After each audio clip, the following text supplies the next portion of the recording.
The ships appeared on a Tuesday morning. Not one or two, but dozens of them.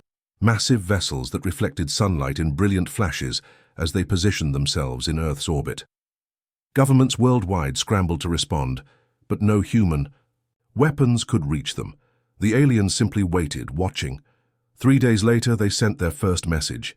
Every screen on Earth, phones, computers, televisions, displayed the same image. A tall, blue-skinned being with 4 eyes arranged in a diamond pattern. The creature spoke perfect English, though its mouth movements didn't match the words. People of Earth, I am Tay of the Galactic Alliance. We represent 17 advanced civilizations united in peaceful cooperation and progress. We have been observing your world for some time. In the underground command center beneath Seoul, General Han watched with narrowed eyes. Beside him, his top scientists and military advisors sat in stunned silence. They've been watching us. For how long? Whispered Dr. Song, clutching her tablet. So tightly her knuckles turned white. On screen, Tay continued, Tomorrow our ambassador will land to discuss terms of your integration into our alliance. This is a great honor. Few worlds are invited to join our community. The landing happened exactly as promised. A single shuttle descended through the atmosphere, touching down on the neutral ground of Antarctica. Representatives from every major nation were flown in to meet them. The shuttle door opened with a soft hiss, revealing Ambassador Ren. Unlike Tay, Ren had pale green skin and 6 fingers on each hand. He stood nearly 7 feet tall and wore what appeared to be liquid metal that shifted colors with his movements. This isn't an invitation, Dr. Song whispered to General Han as they stood among Earth's delegation. Look at their posture, their expressions. They're not here as equals. She was right. Ambassador Ren smiled too widely as he addressed the assembled humans. Your world holds resources valuable to the Alliance. Your species shows potential, though you remain underdeveloped. We offer you the opportunity to join us as a protected territory. And if we decline? Asked President Wu. Ren's smile didn't falter. That would be unwise, but you have 1 month to consider our generous terms. Back in their ships, the aliens spoke more freely. Lieutenant Zhou, monitoring Earth's communication networks, turned to Ren with amusement dancing in his 4 eyes. They still burn fossil fuels, Zhou said, displaying images of Earth's cities with their power plants and vehicles. And look here, they've barely reached their own moon. Their most advanced weapons are simple nuclear devices. Ren nodded. Intelligence classifies them as Level 2 civilization, barely above hunter-gatherers in our scale. Their defenses? Asked Commander Yoon, the military head of the expedition. Zhou projected a hologram showing Earth's military capabilities, fighter jets, submarines, missile systems. Primitive. Their fastest aircraft cannot match our shuttle speeds. Their strongest weapons would scatter harmlessly against our basic shields. The aliens laughed, a strange musical sound. 1 month is generous, said Yoon. They could have years and still pose no threat. On Earth, humanity reacted as it always had to crisis, with a mixture of panic, denial, and determination. In a secret facility deep beneath the mountains, Dr. Song examined the readings from the alien ships. Their technology operates on principles we've only theorized about: gravity manipulation, energy conversion at nearly 100% efficiency. Can we fight them? General Han asked simply. With what we have now? No. Dr. Song's eyes narrowed. But their arrogance is a weakness. They think we're simple because we haven't developed the same technologies they have. Around the world, similar conversations happened in labs, military bases, and government offices. Humanity prepared, not just for surrender, but for resistance. Ambassador Ren met again with Earth's leaders 2 weeks later. Have you considered our terms? We have questions, said President Wu. What exactly does protected territory mean? You will provide resources and labor. In exchange, you receive alliance protection and limited access to our technology. In time, perhaps centuries, your status may be reconsidered. Slavery, whispered Dr. Song. An opportunity, corrected Ren, his hearing far better than humans had realized. Your alternative is extinction. When the meeting ended, Commander Yoon contacted Ren from orbit. Assessment. They will resist initially, said Wren. Their pride demands it. But they have no weapons that can harm us. Prepare the first wave. The Alliance military began detailed planning, mapping Earth's defense systems, power grids, and government centers. They identified key targets with clinical precision, never considering that humans might intercept these communications. They'll strike major military installations first, predicted General Han, studying the intercepted data, then power and communication. Standard conquest protocol. How do you know their protocols? Asked a junior officer. I don't, admitted Han. But that's what I would do, and arrogance makes them predictable. As the one-month deadline approached, the Alliance grew increasingly confident. Their ships positioned themselves strategically around the planet, their weapon systems charged, their soldiers prepared for minimal resistance. They believed Earth was defenseless. They were wrong. The month passed too quickly. Despite frantic preparations, Earth wasn't ready when the deadline arrived. At dawn, the Alliance ships that had been hovering in orbit began their descent, breaking through the atmosphere with thunderous booms that shook buildings and cracked windows. People stood in streets, parking lots and on rooftops, watching the massive vessels blot out the sun as they positioned themselves above major cities. For one breathless moment, everything was still. Then the lights went out. "They're targeting the power stations," shouted Colonel Min, watching from the command bunker as monitors switched to emergency power. On the screens, city after city went dark. Tokyo, New York, London, all reporting complete electrical failure. Outside, cars stopped in the middle of roads. Planes lost guidance systems, and pilots struggled to land manually. Hospitals switched to backup generators that would last only hours. The first human counterattack came within minutes. Fighter jets scrambled from bases around the world, missiles launched from submarines, and ground-based defense systems fired everything they had. At the alien ships, it made no difference. "The missiles aren't hitting," reported a technician, voice shaking. "They're just falling like they suddenly weigh tons." On the main view screen, they watched as missiles dropped from the sky before reaching their targets, crashing harmlessly to the ground. Fighter jets struggled to maintain altitude, their engines screaming against an invisible force pulling them downward. "Gravity manipulation," Dr. Song whispered, her face illuminated by emergency lighting. "Just like we suspected from their communications, they're increasing local gravity fields around our weapons." The second wave of the Alliance attack began at noon. Their ships released smaller craft that zipped through the air with impossible speed. These drones targeted military bases, government buildings, and communication centers with surgical precision. Their weapons fired beams of light that didn't explode or burn. They simply passed through whatever they touched, leaving no mark but disabling all electronic systems instantly. By nightfall of the first day, every major military on Earth had lost 70% of its operational capacity. People huddled in darkened homes, information spreading by word of mouth and battery-powered radios.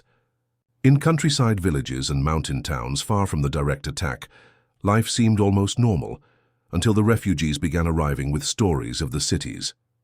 On day 2, the Alliance began landing ground forces.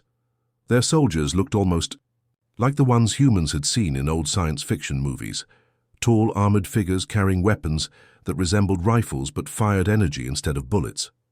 They established perimeters around key resource locations, rare earth mineral deposits, oil fields, uranium mines. Human resistance was fierce but futile. Tanks fired shells that bounced off invisible barriers surrounding Alliance soldiers. Infantry weapons couldn't penetrate their armor. And when humans got too close, the aliens simply generated gravity wells that pinned attackers to the ground, unable to move. "We can't beat them," General Han admitted on the third day, his voice hoarse from shouting orders. The command bunker was now running on its last generator. "Not with what we have. We need time," Dr. Song insisted. "Their technology has patterns, weaknesses. We just need to study it longer." But time was the one thing Earth didn't have. By the end of the first week, most organized military resistance had collapsed. Alliance forces controlled every major city on the planet. Their ships hovered above capitals, a constant reminder of their power. Their drones patrolled streets, Scanning for weapons and resistance fighters, the president spoke to the nation via an old ham radio network, her voice crackling through static. We must endure. We must observe. We must remember who we are. For now we comply, but we never surrender our humanity. 2 days later, she was captured when Alliance forces stormed the bunker where she'd been hiding. The footage was broadcast worldwide, a show of power as she was marched out, head high despite her defeat.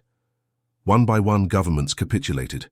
Brazil held out until day 10 before its president signed terms of surrender. India fought 3 days longer before its remaining military commanders agreed to stand down. The last holdout was a coalition of African nations that managed to down a single alliance drone using a hastily modified EMP device. Their victory was short-lived as 3 warships converged on their position the following hour. By the end of the second week, humanity had officially surrendered. The alliance wasted no time. Within days, they established extraction facilities, massive structures that rose from the ground using technology that resembled 3D printing but worked with metal and concrete. These became their bases of operation, where resources were processed and shipped to orbit.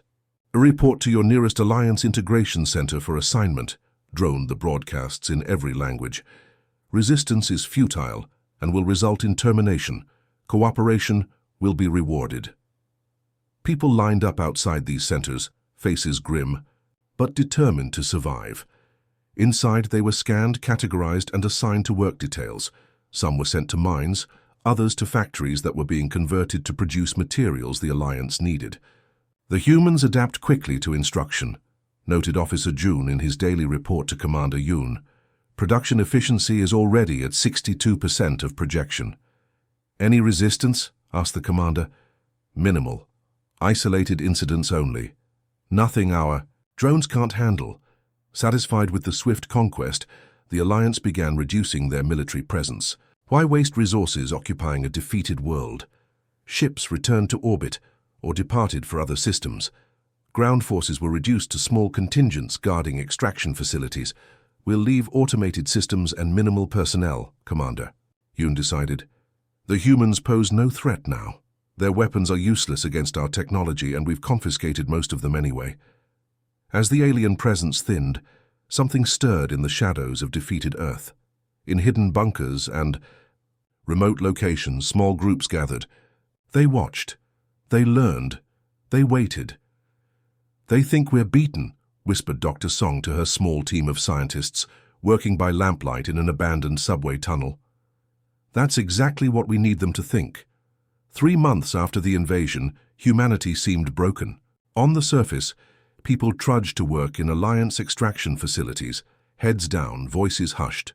Drones patrolled cities, their sensors scanning for unauthorized gatherings or forbidden technology. The aliens had won, or so they thought. Beneath, an abandoned shopping mall outside Busan, Dr. Jin worked in what had once been a parking garage. The space was now filled with salvaged equipment, portable generators, and most precious of all, pieces of Alliance technology.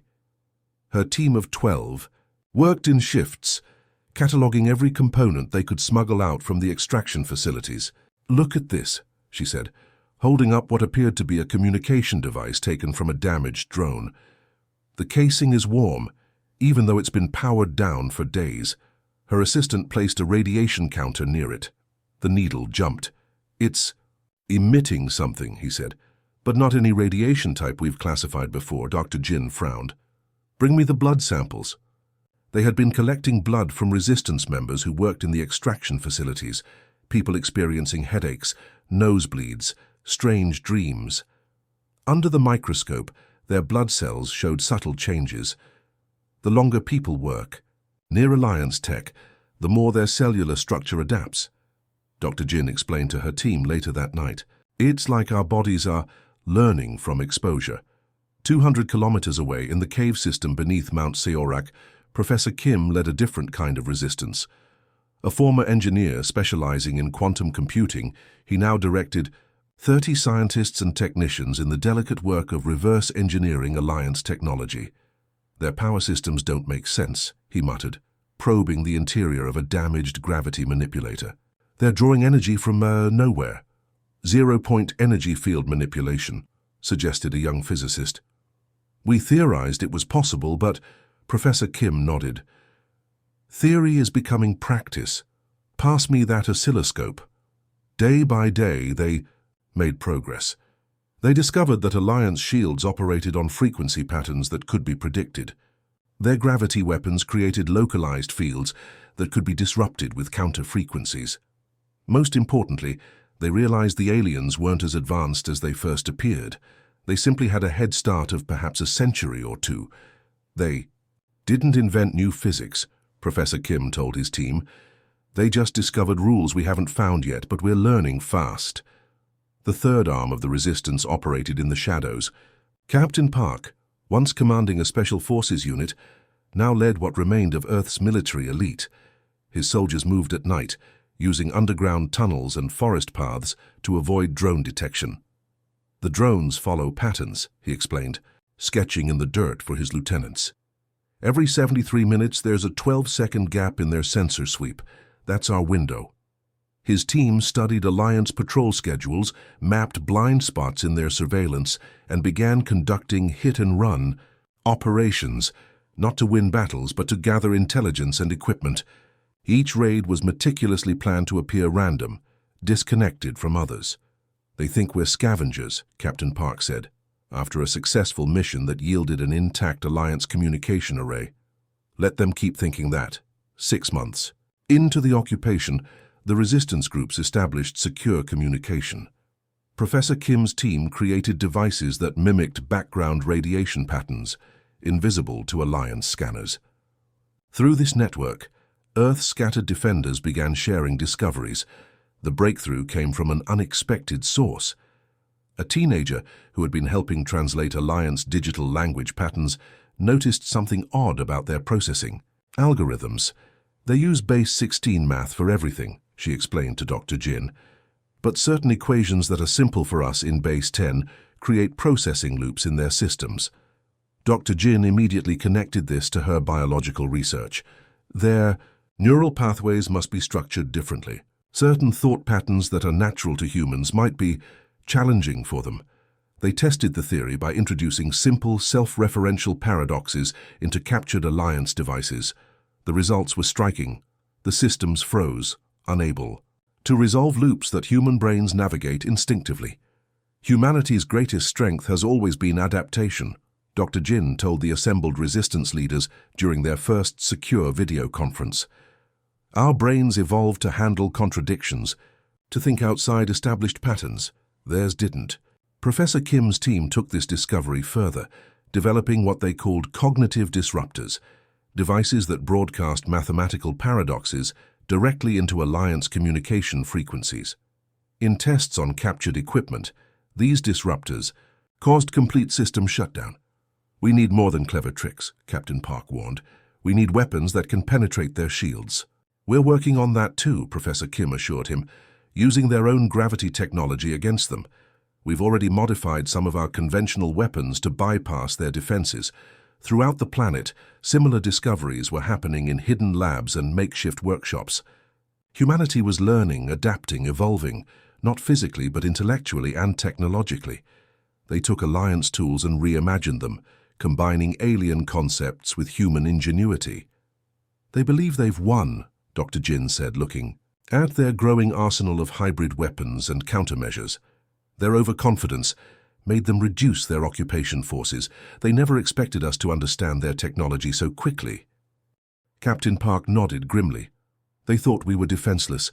And now, asked Professor Kim. Dr. Jin smiled for the first time in months.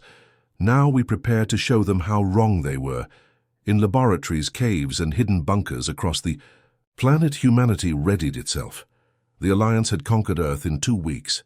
They never imagined that within 18 months, the conquered would become the conquerors. The day they chose to strike back was ordinary. Grey clouds threatening rain, Alliance drones making their regular patrols, workers shuffling to extraction, facilities with vacant expressions. Nothing suggested this day would change everything. Captain Park stood in an abandoned subway tunnel beneath Seoul, surrounded by 200 soldiers wearing what looked like patchwork armor, pieces of Alliance, technology grafted onto human combat gear. Some carried weapons that appeared too sleek for human hands. Others wore exoskeletons cobbled together from salvaged alien parts, giving them strength beyond human limits. "Today we take back our planet," he said simply. His voice echoed in the concrete chamber. "Not all at once, but we begin." He checked his watch, a simple gesture that belied the complexity of what was about to happen.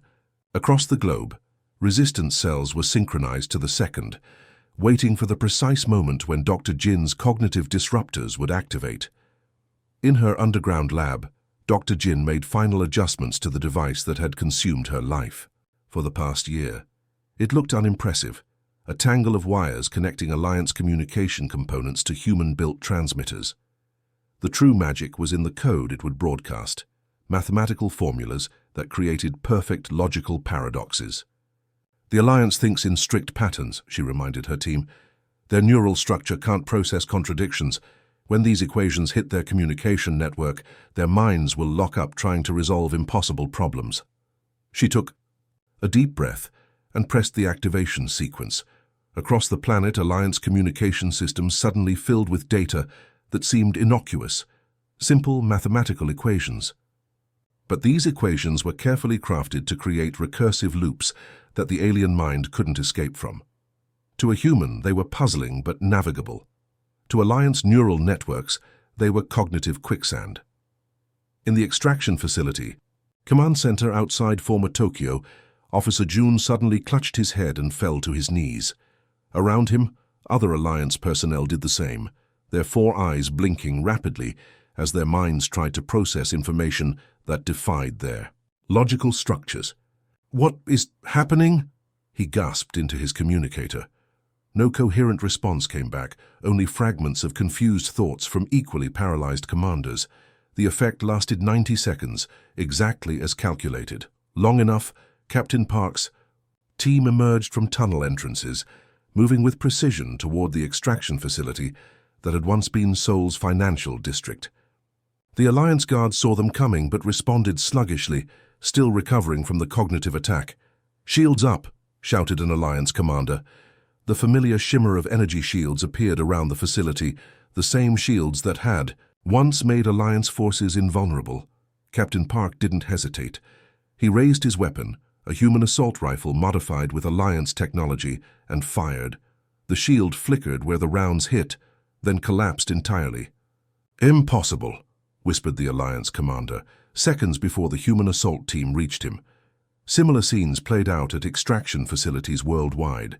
In what had been Brazil, resistance fighters wearing exoskeletons that multiplied their strength tore through Alliance barricades. Near the Arabian oil fields, modified human aircraft, once useless against Alliance gravity weapons, now flew unimpeded, their engines specially shielded against interference. "They've adapted our technology," reported a panicked Alliance officer to the orbital command. "They're using our own systems against us, but modified somehow." The response from orbit was not reassuring. "Reinforcements unavailable. All units experiencing communication disruption. Fall back to secondary positions." But there was nowhere to fall back to. The resistance had planned too well, striking simultaneously at every major Alliance outpost. In most locations, the aliens were outnumbered 20-1 by humans who had pretended submission while secretly preparing for this moment. By sunset, 7 major extraction facilities had fallen back into human hands. Alliance survivors retreated in disarray, unable to coordinate a response with their communication network, still experiencing phantom echoes of the cognitive attack. In what had been Australia, Professor Kim's team captured an intact Alliance warship, a prize beyond their wildest hopes. His engineers swarmed over it, already understanding enough of the technology to begin accessing its systems. "Their command codes are changing too slowly," one engineer reported with grim satisfaction. "They never expected us to breach their encryption this quickly. We have partial control of the propulsion system already. In orbit, the Alliance command vessel received increasingly desperate transmissions from the surface. Commander Yoon, who had overseen the swift defeat of Earth 18 months earlier, stared at the tactical display in disbelief as red indicators multiplied, showing lost outposts and failed communication nodes. "How is this possible?" he demanded. "They're primitives. Their technology was centuries behind ours." His tactical officer had no answer. None of their intelligence had suggested humans could adapt Alliance technology so quickly or so creatively.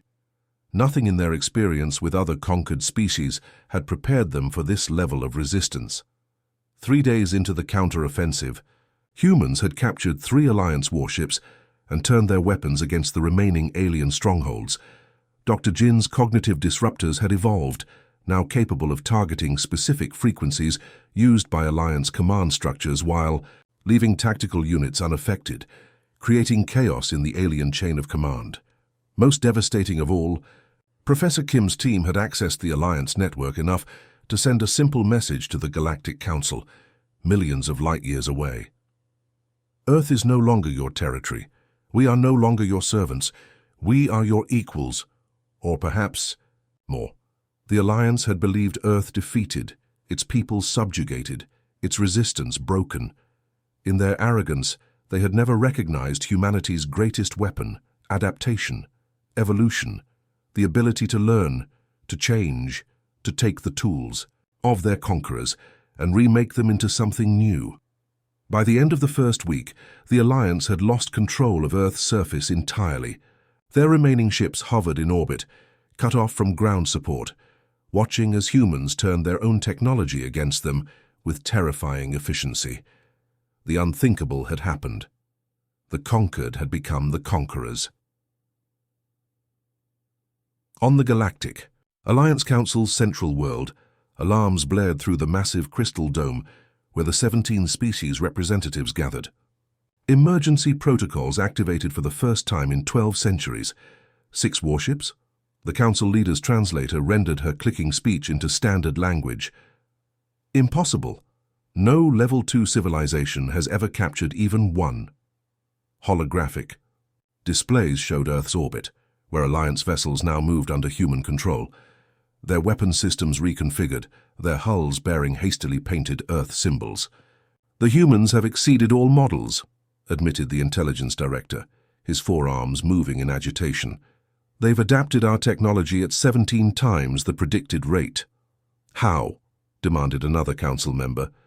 No one had a satisfactory answer. Nothing in the Alliance's 10,000-year history of expansion had prepared them for a species that could go from first contact to capturing warships in less than 2 years. "Send reinforcements," ordered the council leader. "Admiral Toll, take 30 ships. End this rebellion." Admiral Toll, a veteran of 16 planetary pacifications, bowed his elongated head. "It will be done." 3 weeks later, Admiral Toll's fleet emerged from faster-than-light travel at the edge of the Sol system. Their sensors immediately detected something unexpected, a defensive perimeter around Earth's orbit. "What am I seeing?" Toll demanded. Of his sensor officer. "It appears to be our shield technology, Admiral, but modified somehow. The energy signature is different, more efficient." As the fleet approached Earth, more surprises awaited them.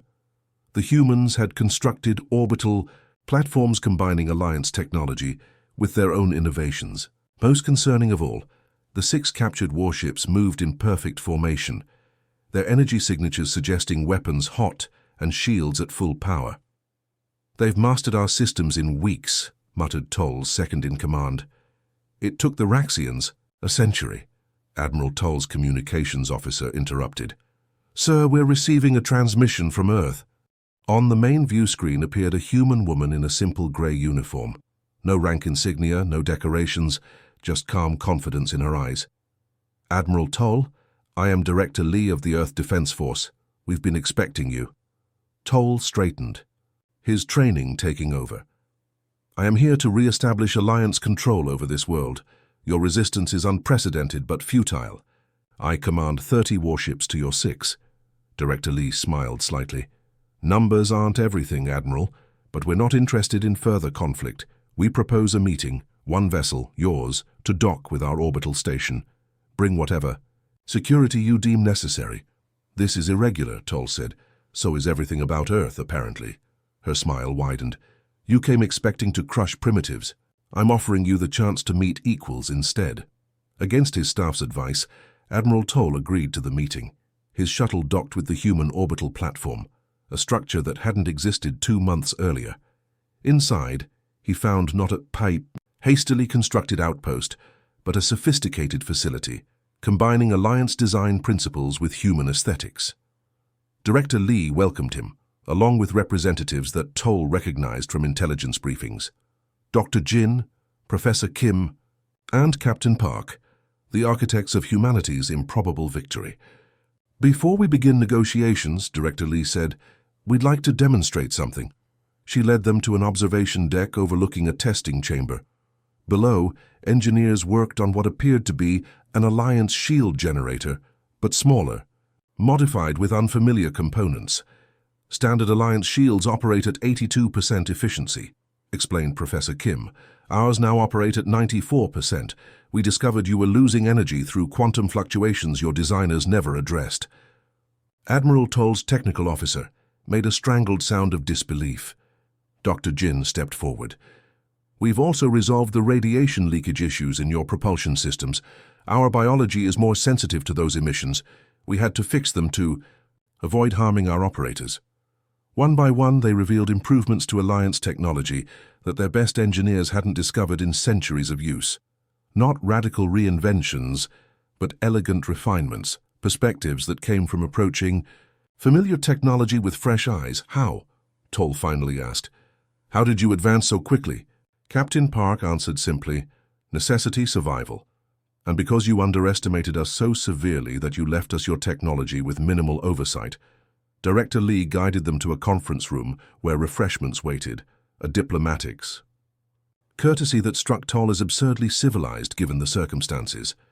We propose Earth joins the Alliance, she said without preamble, not as a conquered world or protected territory, but as a full member, the 18th species in your coalition. Toll's mandibles clicked in what his species recognized as laughter. You're in no position to make such demands, aren't we? Director Lee activated a display showing Earth's new defensive capabilities. Your fleet is currently surrounded by 12 more of our vessels hiding behind your sensor range. We've improved your detection systems too, by the way. The human delegation wasn't bluffing. Verification confirmed their claims. Somehow they had constructed additional ships using captured Alliance technology, improved upon it, and deployed. These vessels in a strategic formation that even Toll's tactical officer admitted was brilliantly conceived. 3 days of negotiations followed. The humans were firm, but not vindictive. They wanted recognition, participation, and protection, the same benefits any Alliance member received. In exchange, they offered innovation, adaptation, and a perspective the Alliance had clearly been missing. When Admiral Toll returned to the Council world, he brought not news of Earth's reconquest, but a proposed treaty of membership. They could have destroyed my fleet, he told the stunned Council. Instead, they offered partnership. I suggest we accept before they reconsider. The debate lasted weeks, but the outcome was inevitable. Earth, a world that had gone from first contact to technological parity in less than 2 years, was too valuable to reject.